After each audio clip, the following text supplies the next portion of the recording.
In this video, we will talk about how to graph points and basic planes in three-dimensional space. So I want to begin by recalling how we graph two-dimensional things.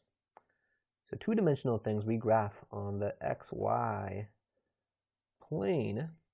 So we have two axes. We draw an x-axis and we draw a y-axis. And for three-dimensional things, now we're going to be talking about there being an x, a y, and a z.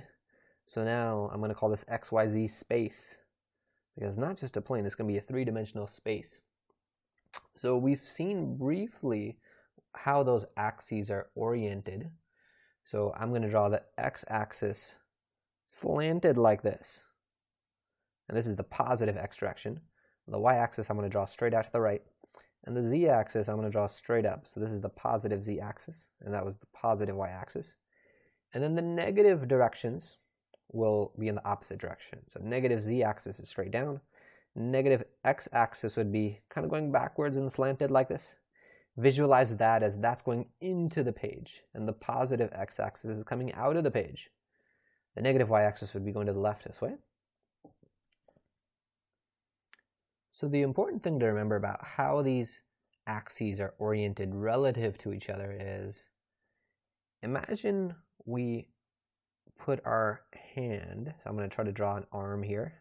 It's an arm here coming up to like the origin. And imagine we have like the fingers, and we point our fingers in the direction of the x-axis. So, okay, not a great drawing. And then what we're going to do is we're going to curl them in. We're going to curl those fingers in the direction of the y-axis. We're going to curl those fingers. And when we do that, if we were to stick up our thumb, so stick the thumb up straight up, the thumb would be pointing, it would be pointing up like this. Oh, so not a great hand, but imagine that's a hand. So the direction our thumb is pointing is the direction the positive z-axis needs to be in. So I couldn't have made this direction the positive z-axis. It would have to be the direction my thumb is pointing in after I do this curling the finger thing.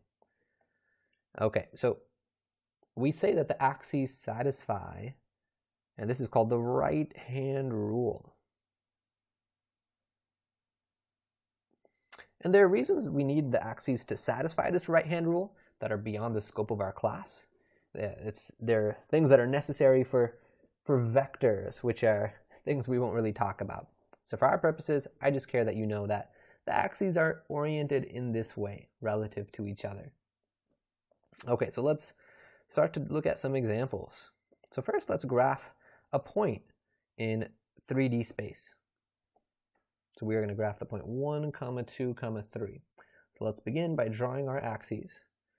So I will draw the x-axis. Let's do it in black. The x-axis slanting out of the page, coming out of the page. And then the y-axis going this way, positive direction, positive z-axis going this way. And then I'll draw the negative direction, so negative z-axis, negative x-axis direction, negative y-axis direction. So what I need to do now is I'm going to start to put some tick marks on these axes. So I'm going to go 2 units along the x-axis, and then on the y-axis I'll go 1, 2. And then on the z-axis, let's draw some tick marks as well. I'll go 1, 2, 3. So 1, 2, and a 3. So let's start with the x-coordinate. The x-coordinate of this point is 1. So I'm going to go 1 in the x direction. That would take me to this point right here. And if I were to label the coordinates of that point, that is, the x-coordinate's 1 there, the y-coordinate is 0, and the z-coordinate is also 0. And then I need to take into account, okay, now the y-coordinate of my point that I care about needs to be 2.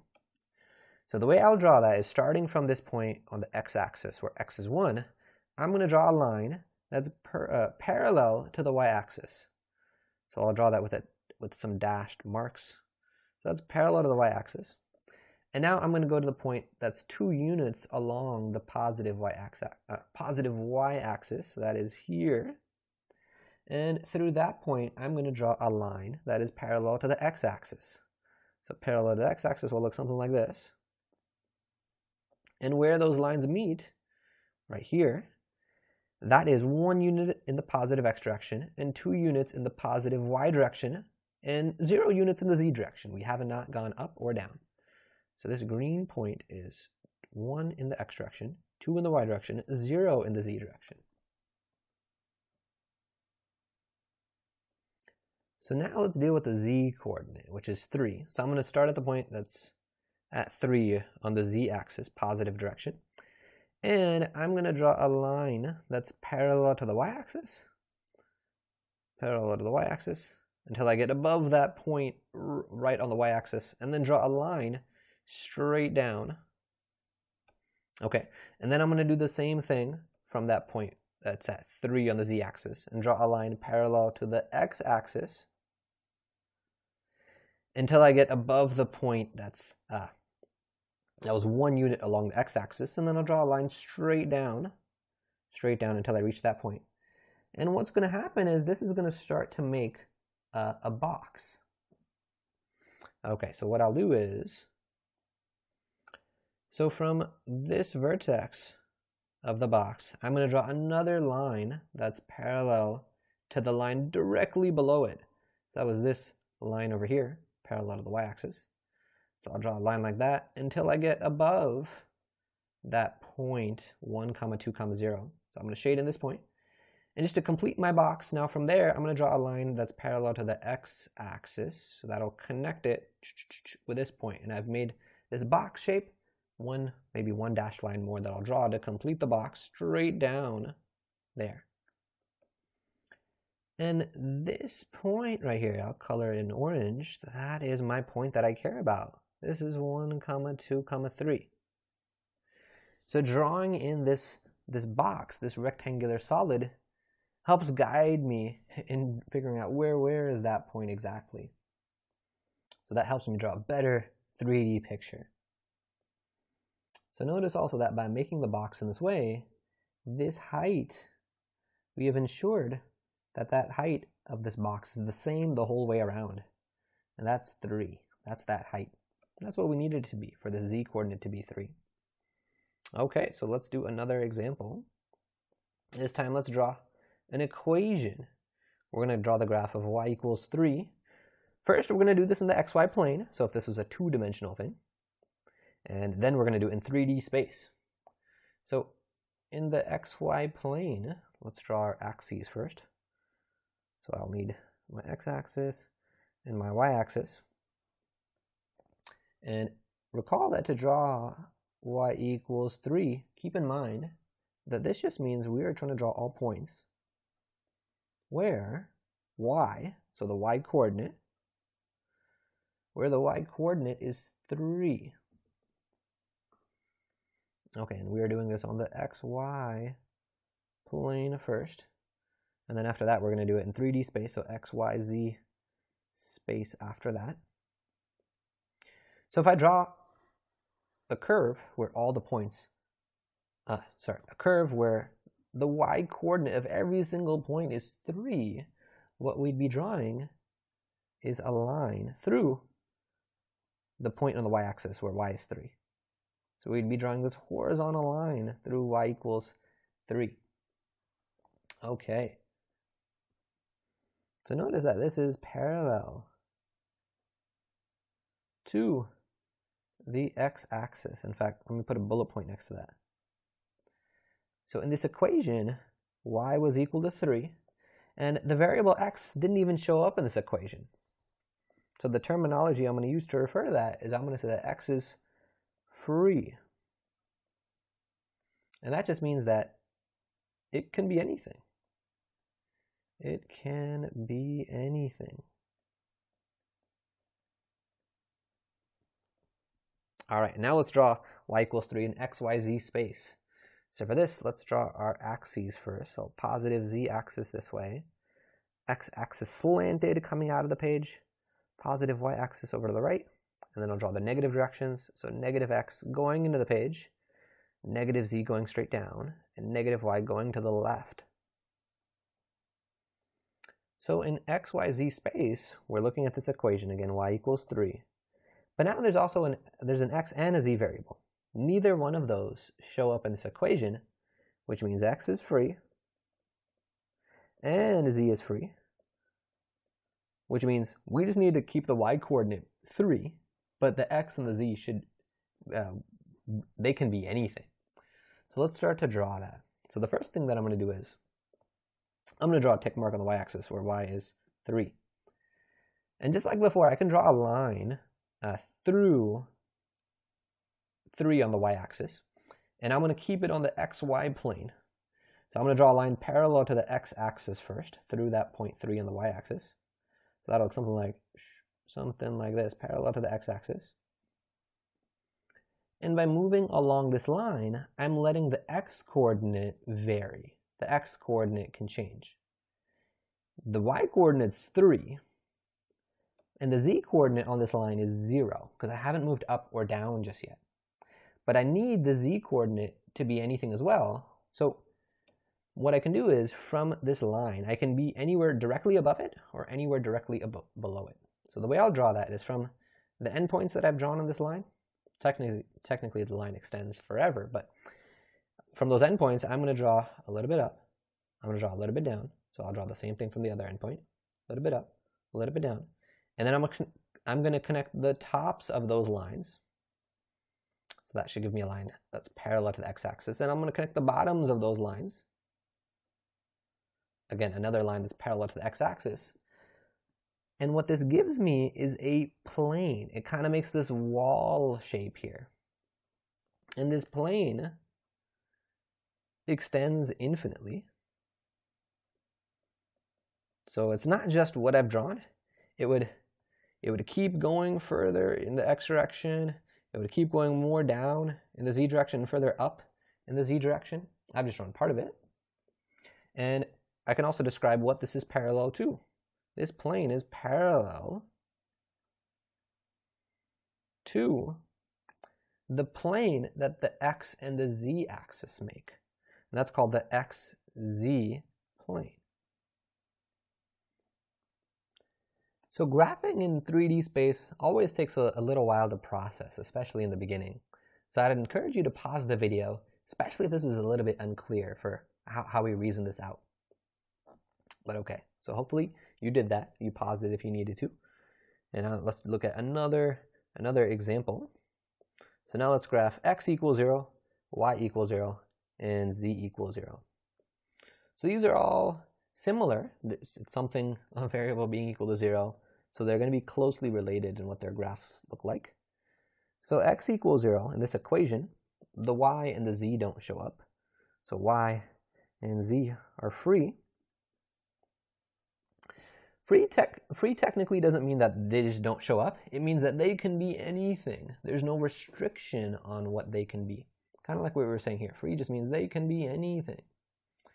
Okay, so the y and the z are free. So let's draw our axes to begin. So I'm going to draw the z-axis pointing straight up. And I'm going to draw the x-axis slanting this way. And it turns out to draw x equals 0, y equals 0, and z equals 0. It helps if we don't draw the y-axis straight out to the right. It helps if we draw it a little bit slanted this way. So it's the same picture as before. I'm just rotating it a little bit. And then I'm going to draw the negative x direction, the negative y direction, and the negative z direction. Okay, and I'm drawing dashed lines this time for the negative directions. Just because it's going to be a little bit easier to visualize. Okay, so x is equal to 0, which means my x coordinate needs to be 0. And I know that one point where that definitely happens is at the origin. The x coordinate's definitely 0 there. And I know that if I travel along the y-axis, the x coordinate's still 0, but we're letting the y coordinate vary, which is good because y is free. Y should be allowed to be anything. But z is also free, which means z also needs to be able to be anything. So now from these endpoints that I've kind of stopped at, I'm going to draw up and down in the z direction because z can be anything. So I'm going to draw up this way a little bit, down this way a little bit. I'll do the same thing from the other endpoint that I have. I'll draw up kind of like the same distance, down that same distance. And now from the tops of these line segments, I'm going to connect them, and I get a line that's a segment that should be parallel to the y-axis. Same thing for the bottoms. I'll connect them, and I get another line that should hopefully be parallel to the y-axis. And I can imagine that this is going to extend, further this way in the y direction, extend further in the z direction. But what this is the YZ plane. It's a plane that contains both the y and the z axis. Okay, so now let's draw y equals 0 and z equals 0. And so hopefully you can, visualize that a bit. That this is a 3D thing, and this plane is kind of like making up a wall that looks like it's going to contain the y-axis and the z-axis. And the x-axis is sort of pointing perpendicularly out of that plane. Okay, so for y equals 0, in this equation, x and z are free. Okay, so based on the pattern that we observed before, it seems like before y and z were free, and that was the yz plane. Maybe this one's going to be the xz plane. So let's draw the axes to confirm this, but I'll draw positive z-axis, positive x-axis, positive y-axis, and then I'll draw the negative directions. Negative x, negative z, negative y. Let me just draw that for z equals 0 as well. I'll draw that as axes. Positive z, positive x, positive y, and then negative directions, negative y, negative x, negative z. Okay, so let's do y equals 0. So for y equals 0, let me start with one point where y is definitely 0, which is the origin. And if I need to keep the y coordinate 0, I know I can definitely move along the x-axis.